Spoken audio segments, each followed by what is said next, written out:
Something I want y'all to just, this is me just putting this out there. This is not me saying this is 100% going to be a thing. But I just want to put it out there because I know that your guys' schedules are busy. Our schedules are busy. Everybody's life is busy. Busy is not a badge of honor, right? But we all do have things going on. And I know that a couple of you have mentioned, oh, like you're feeling a little bit overwhelmed with the amount of team calls, like which there's only 4 a month, but still team calls, potentially trying to catch up on some live streams, some announcements, some things like that. And something I really wanted to touch base with is in 2025, do we want to continue team calls every single week? Or do you guys maybe feel like bi-monthly, like the first and the third week of the month, like it would be great for us to touch base, but maybe not necessarily having one every single week. So let me know what you're kind of thinking in the comments down below. If you like, hey, I like them every week, put that you like them every week. If you're like, hey, I want them every other week, I want them every other week, or maybe even monthly, like please let us know. I would like to do 2 times a month. I don't necessarily just want to do 1 time a month for you guys. But I want to hear from your opinions as well. So for those of you that are watching the recording, please reach out via email. Please shoot me a message of what you're thinking. But Logan and I want to make sure that these are impactful for you and that every single week you're learning something. And I think that it'll be really great for us to still stay connected as a team. This is one way where we're all together. But I think that maybe bi-weekly it seeming like might be better for people. Linz, do you mean bi-weekly or do you mean bi-monthly? Because I want to make sure we're still meeting every month. I'm assuming you mean bi-weekly. 2 times a month. Yeah, bi-weekly. Okay, got it. All right. So Lindsay says 2 times a month. Let me know, please, you guys, in the comments down below, because like I wouldn't be asking this if it hadn't been a thing of discussion. And to be transparent, I feel like we are not getting as much response with the team calls as we would desire, right? We want you guys to be invested in these. We want you to learn from these, but we also want you to be very much taking something away for them. So we could maybe take 2 weeks off your plate, and it's the first and the third week of the month. I think that that might be fantastic and more as needed. So hopefully some of you guys are awake watching the watching the call because I'm not hearing much else in the comments, but we'll leave it there. So um we'll let people comment and all the things and we'll go from there. But just wanted to throw that out there. Again, it's not set in stone, but something I'm thinking about doing for 2025. So with that being said, what we're going to talk about today, I feel like is a very fitting topic for us as we end out this year. It's definitely a fitting topic for me. I had a breakdown to Logue earlier today, and that is just talking about burnout, identifying what is burnout, the causes of it, some ways to combat it, and moving forward from it. Because by a show of hands or someone in the comments, share with me if you felt burnt out lately or if you have maybe felt burnt out this year. I think it's a very normal thing this time of year towards the holiday season to get burnt out. And when there's so many things going on, so many people's parties to attend, people to appease, Christmas gifts to get, it definitely gets to be a lot. And so something that I think is important for us to first recognize is the signs and symptoms of burnout. Burnout can manifest in multiple different ways. And if it shows up for you, it might be very different than it shows up for your spouse or your friend or sister, brother, whoever it may be. So, our first things that we can feel are physical burnout. Now, this manifests in the form of fatigue, potentially trouble sleeping, muscle soreness, headaches. I was just saying to Logan last night, I'm like, oh, I have such a bad headache. We did an infrared sauna session last night and I felt so good after that, but I'm starting to feel that burnout from those headaches. So that's physically. Emotionally, it can look like irritability, frustration, loss of motivation. Lots of people will say things like that, that emotionally I'm just feeling irritated, I'm just feeling charged, and that can definitely be from burnout. And mentally it can look like a lack of focus, feeling overwhelmed, mental fog, brain fog, whatever it may be. And how it affects, our life is going to be different for every person, but this can lead to, plateaus in your workout phase. This can lead to, physical regressions, meaning like you were having a lot of progress, maybe we're not seeing a lot of progress. It can overall affect your mood, how you view things, how you view opportunities. Maybe you're feeling like you're starting to resent workouts instead of enjoying workouts, productivity, daily tasks. It can manifest in a lot of different ways, but I wanted you to know that there's more than just emotional burnout. There's also physical and mental burnout as well. Yeah, probably the easiest way for me to admit, I guess, or I guess explain rather, not admit, but explain what I get is my my fuse goes from this long to like this long. And it's a combination of all signs and symptoms of burnout, where it's fatigue, it's emotional, it's mental, it's not just one of them, it's all of them. And when I start realizing like why something so small sets me off like that, um, I guess I just have to self-reflect a little bit and realize like, okay, I'm burning the candle at way too many ends. I need to pump Yeah. the brakes on something. Yeah. So that helps me to identify, I guess, it's not a trigger, but it's just something I notice about myself. And I think it's important too that in your assessment questions every week, guys, we ask you, how's your mood? Right? Be honest with us. If it's great and you're happy and you're cheery, awesome. But like, that's probably not all the time, right? So if it's so, or if it's like, yeah, it's been a rough week, tell us why. Elaborate on that. You don't have to share the whole thing. But, I was just telling Logan this morning, I'm like, man, I feel like there's so many things this time of year for us. Like we're traveling, we're doing so many other things. Like he and I have like our, the lectures that we teach, our students' finals are next week, and we're traveling again next week. Like it's just crunch time, right? There's a lot of things that I'm definitely feeling that burnout, but being able to speak about it is so important. And so I think that the next thing that we should do is identify the causes of burnout, because it's one thing to feel burnt out. It's another thing to identify what's causing you to be burnt out. And the first one has to do with fitness. And this is overtraining and under recovering. I will say it's speaking for myself, and I know a couple other team members are doing 75 hard. Towards the end of 75 hard, I am physically burnt out because I have not taken a rest day in 75 days. And so this weekend was lovely for me to be able to do that. But maybe you've been going strong of like, you've been training 6 days a week, but maybe you're not seeing the progress from that. Your body very well could be burnt out from that. And bless you, pushing too hard without enough rest causes physical and emotional and mental fatigue. And signs include, potential persistent soreness, lack of performance improvement, or like increased anxiety about that performance. So if you're starting to feel like, man, I've been training so much, but I'm not seeing results, you actually might be overtraining, and we might need to take a step back and look at your recovery, or maybe backing off that training or focusing on recovery a little bit more. Another part of it too has to deal with just the overarching topic of stress. Stress can be exacerbated by a lot of different things. Obviously, what you're doing throughout the day, professionally, personally, but then also how well your body's able to handle stress, which is fueled by two things. One, that's obvious, is what you're fueling yourself with, but Mm-hmm. then two would be sleep. So stress, sleep, and nutrition really kind of go all together, and that can absolutely, if you're missing on one of those, Mm-hmm. or if it's not like you have to bat 1,000. You don't have to hit 100% of them every single day. But the more that you're able to consistently do it in terms of maintain your stress, sleep well, and eat well, you're going to set yourself up for a lot more success. Mm-hmm. And then emotional overload, I think, is something else that would tie into this as well, where kind of like what I was saying, if when stress is too high, when things are starting to feel like I'm getting really burnt out, my emotional overload is what I guess I would identify that fuse shortening. It's like I've had way too much. There's so much going on. I just have to pump the again, going back to what I said earlier, you got to pump the brakes on one thing.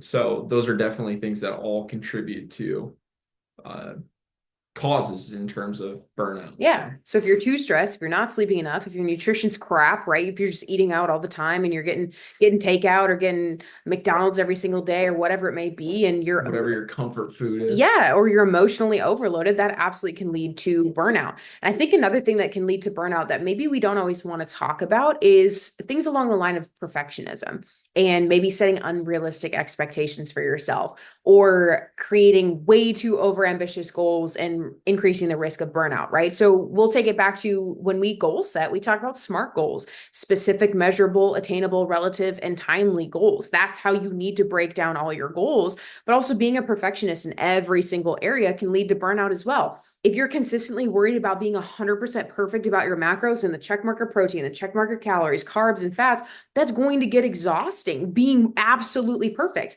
That's why we ask you to focus on two things, right? We ask you to focus on your overall calories and your overall protein. Protein is going to equal your physique, calories going to equal your weight. If you can focus on those two things, you're doing a great job. If you get the other things that line up over time, that will get easier. But if you're focused on so much perfection in those, or, oh, well, I'm not going to be perfect today, so I'm just not going to do anything, you will burn out because you're not creating sustainable habits for yourself. So looking at sustainability as a part of your journey is incredibly important as well. I will, can I add Yes, something to please. that? So with unrealistic expectations, both males, females, it doesn't matter. Everybody, I think, inherently does this where we have this idea of how many pounds we want to lose. And time again, what we hear from clients is, I can tell I'm changing because clothes that I didn't fit into, I fit into now. But, and then after that but is the comma that says the scale isn't doing what I thought it would. It's not that you had initially set yourself up for failure here, but you might have set an unrealistic expectation for the reflection of the scale. Because again, yes, it's a tool, it's a metric, but what's better is how you look, how you feel, and how things are on a day-to-day process in your own skin. So Mhm. again, if that's something that you might identify or just thinking about it, listening to this team call, you might have done in terms of setting an unrealistic goal or in terms of the time frame, maybe not the poundage too, the time frame that you're looking at to lose that weight. Here's an opportunity to just kind of pump the brakes on that a little bit. And no, absolutely not, Abby. I'm not calling anybody out. Everybody does this, myself included. I experienced this not this past August, but the August before. I was trying to cut down to a separate weight class before I competed. And I tell you what, I thought I could do it, but one non-negotiable I set for myself was I'm not going to let my strength and my endurance get Suffer. hindered if I cut too aggressively. And so I told Kelsey, remember this? I was Mhm. like, if it happens, it happens. But if it doesn't, I'm gonna be okay with where I'm at. And I was like 2 pounds off, but I felt okay with it. So And that's why we try to bring your guys' goal back to performance, you yeah. know? Like everything is about performance. How are you sleeping? Are you a more patient parent? Do you have better relationships at work? Are you more social? Again, there's so many other measures of progress than that, but thank you for adding that. I Yeah. appreciate it. So now that we've identified ways that burnout can happen, what it can look like, how it physically can manifest, I think it's important for us to talk about combating burnout as well. So the first thing that we want to take it back to is rest and recovery.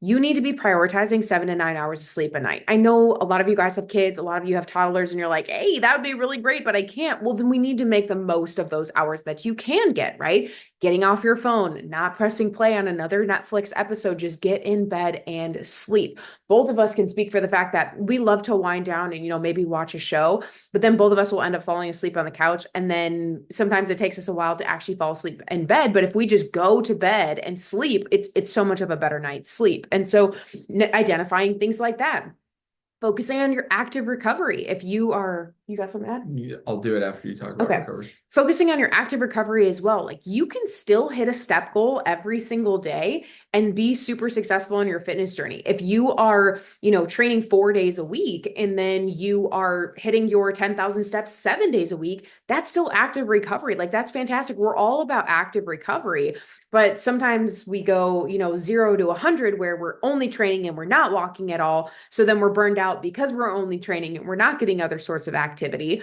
But, taking some time to foam roll, like really stretching out your muscles, take an Epsom salt bath. Rest and recovery is incredibly important. So if you are sitting here and you're like, you know what? Actually, I don't remember the last time I had a rest day. You need to schedule one in this week. I still love setting a step goal, right? Maybe you hit 6,000, 7,000 steps for that day, but taking a break from the weights and taking a step back from the gym is incredibly important. So going back to rest and sleep, if you haven't had, especially if you have kids, so we don't have kids, but we have Kaiser, and Kaiser is very schedule oriented. Yes. I'm used to waking up at like 4:30, even on the weekends, because he's so much on a schedule, and I don't want to knock him off. Plus, he wakes me up. So this is coming from personal experience in terms of a piece of advice. This past weekend, he stayed across the street. He wasn't in our house, so I wasn't responsible for waking up and walking him outside to keep him on his regular schedule. So I slept it was the best weekend of sleep, best like 3, 4 nights of sleep I've had for a long time. So how could you use this and apply it to your own life? If you have kids, get a babysitter. Or if you have a dog and that's your kid like us, get a babysitter and take a weekend off. Babysitters don't have to be paid. So for those that have family nearby, drop them off at grandma and grandpa's or a brother or a sister's house. And you and your spouse get the hell out of town or just say, hey, we got the house to ourselves and just sleep. I'm telling you, your body will thank you. Mhm. Sometimes you just need to do that. Sometimes you So do need to do that. So resting and recovering is incredibly important. So what we want you to make sure that you're doing every single week is taking time for that. So many of you will message me and be like, "Hey, it's a scheduled training today, and I really need to go like do this workout, but like my legs are so sore. What do I do?" I'm like, foam roll, sit down on the couch. go Like, for a walk. yeah, go for a walk. Like it's okay. And I love the ambition where you guys are coming from with that. But trust me, I'm speaking from experience, especially just doing 75 hard. If you do that continuously and you do not give yourself a break, you will burn out. So build in active recovery. On my calendar, there's certain days. For example, yesterday, took Kaiser out for a walk and it was wonderful. Like I didn't pick up the weights yesterday or nothing. And then my body was re-energized and ready to go today. So if you feel like you need help balancing and rest, please reach out to Logan and I. We will help you. The second thing to combat burnout is focusing on your nutrition. Okay. I cannot tell you how many times I hear I drank too much this weekend and now I feel like shit. I ate out at X restaurant and now I feel like shit. Or I did these three things, or my mom made this dessert, or this, or I went crazy on this desserts at this birthday party, whatever. And now I feel like shit, right? It's never, wow, I drank 5 beers and feel amazing, right? Or I drank a whole bottle of wine and I feel like Superwoman. That never happens, right? And inherently, we know that it happens. But something that we really need to focus on, especially if we're starting to feel like emotionally, mentally, physically, we're spiraling, is that's the time to dial into your nutrition. I know it feels like the easiest thing to do would be to take a step back from that, but just look at your plate. Is it colorful? Lindsay talks about this all the time being a dietitian, right? How many colors do you have on your plate? Is it pasta and, maybe something like potatoes or like mashed potatoes, whatever it may be, and not a lot of color? Or do you have some green beans? Do you have a salad? Do you have some chicken? Do you have, a side of berries, whatever it may be? How colorful is that plate? Because I know it's easy to stress eat. I know it's easy to stop through that drive through, but you know it's not going to serve you. So a way to combat that burnout is consistently having those balanced meals, taking your supplements, staying up on top of them, right? I just had a conversation with one of you today. You're like, I don't remember the last time I took my greens. I'm like, yeah, let's get on that. Let's take those. Let's feel better. Same thing with magnesium, whatever it may be. But again, I know that you want to feel like you need to take a step back, but that's really where you need to take that step forward. Little come to Jesus moment for you, some of y'all. Again, this isn't pointed at anybody, but when it comes to nutrition and your ability to maintain progress is important. You know all about that, but then also avoid burnout.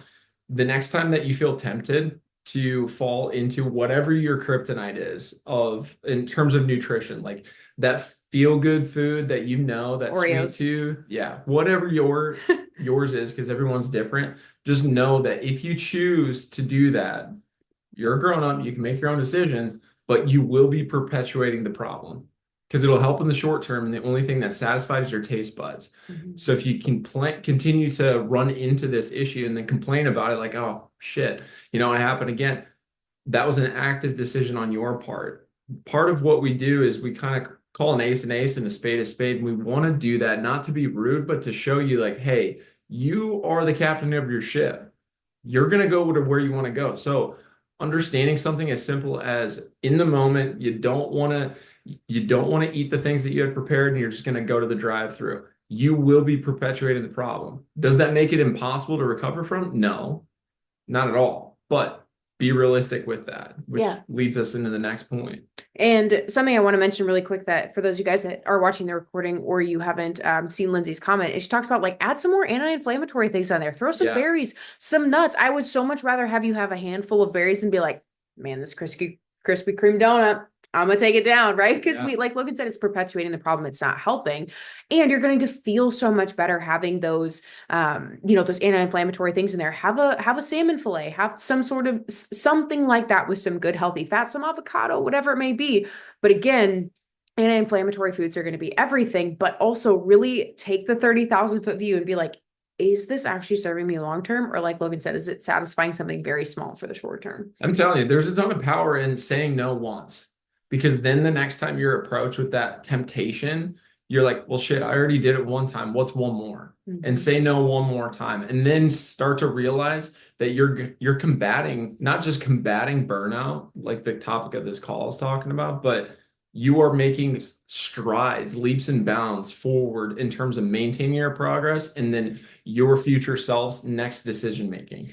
And you're also I feel like emotional eating and things like that, and choosing those things, it just perpetuates the negative cycle of being like, well, I already had this and I already blew my macros out of the water for the day. So what's this? Like, what else is there? I might as well just go all out. Where it's like, no, we can still rein it back in. And Logan and I are not telling you guys to not have cheesecake or to not enjoy dessert by any means. We're not saying that. But if this is consistently becoming an issue where you feel the stressors in the other aspects of your life and you're turning to things that might not serve you long term, let's identify that. Let's talk about that. That's what we're here for as coaches, and we want to help you with that. So, a couple other ways to combat burnout, which I think are pretty self-explanatory, and we've kind of touched on a couple of them, is resetting some realistic goals and focusing on your self-care. I was just talking to one of you today. I'm like, okay, hey, everything kind of feels like it's spinning out of control right now. Let's decide 4 things that we're going to focus on every single day for this month.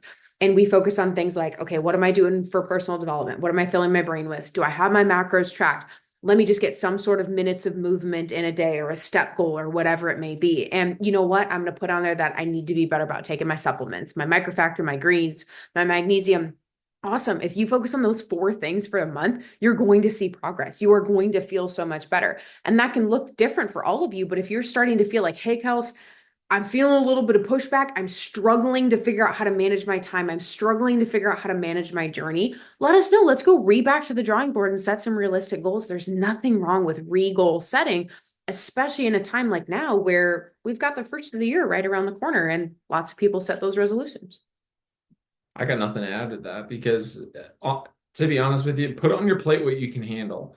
This is a great parallel. It's like it makes no sense to cook and prepare a whole bunch of food and load a shit ton of food on your plate that you know you're not going to be able to eat at all, right? You took a lot of time to prepare all those things. Why would you waste all that? It's not that by adding a bunch to your plate, you're wasting your time, but you can get a lot more done if you set realistic goals that are not easily accomplished, but appropriate for your current situation. That's Mm-hmm. the word I was looking for. Realistic, appropriate for you. You accomplish those, you start to build momentum, and then discipline takes place. Here you go. You're gonna be able to add more to the plate later on. Everybody wants to throw and load that thing up and say, like, I can handle it all. No problem. We're here to remind you that you can get there. Let's just ease our way into it.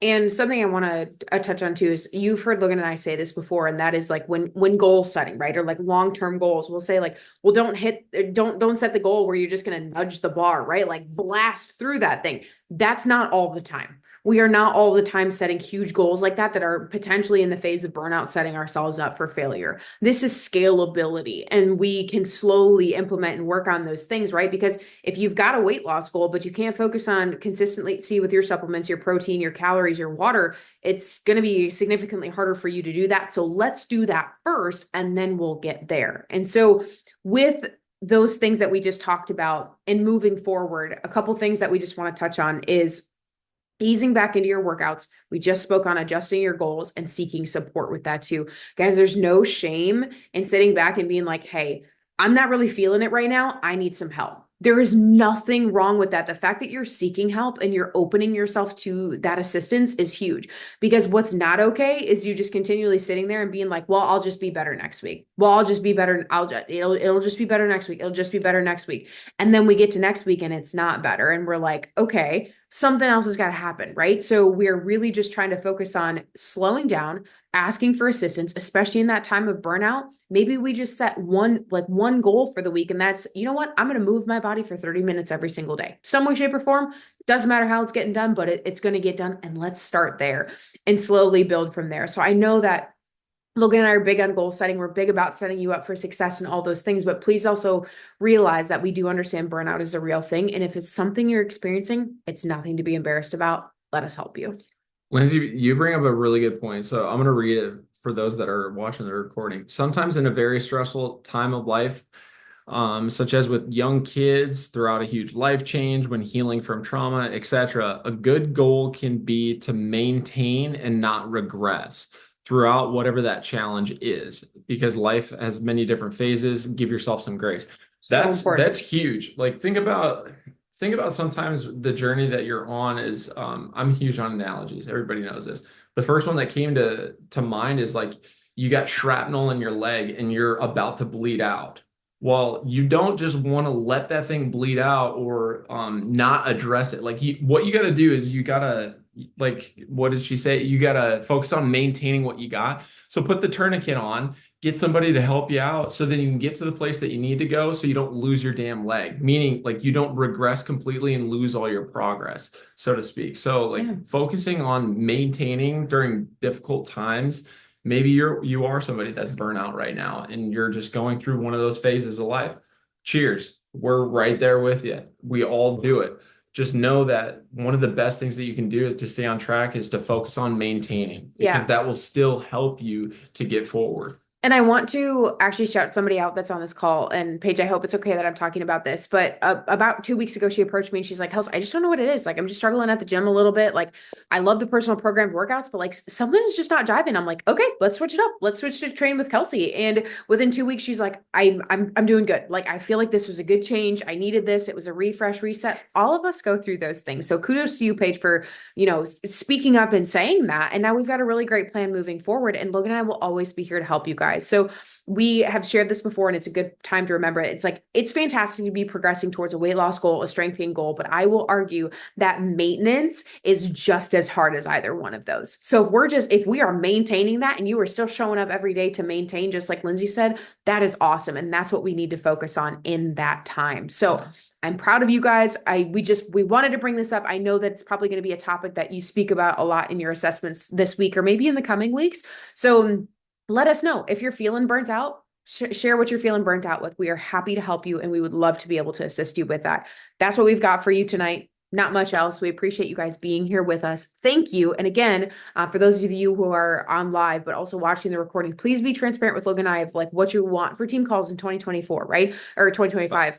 We have Lindsay here that we can pull in every once in a while, but it also allows it maybe us to have some more guest speakers and things like that too. So just want your guys' transparent opinion. So thanks all for being here. Have a wonderful rest of your evening. We'll talk next week.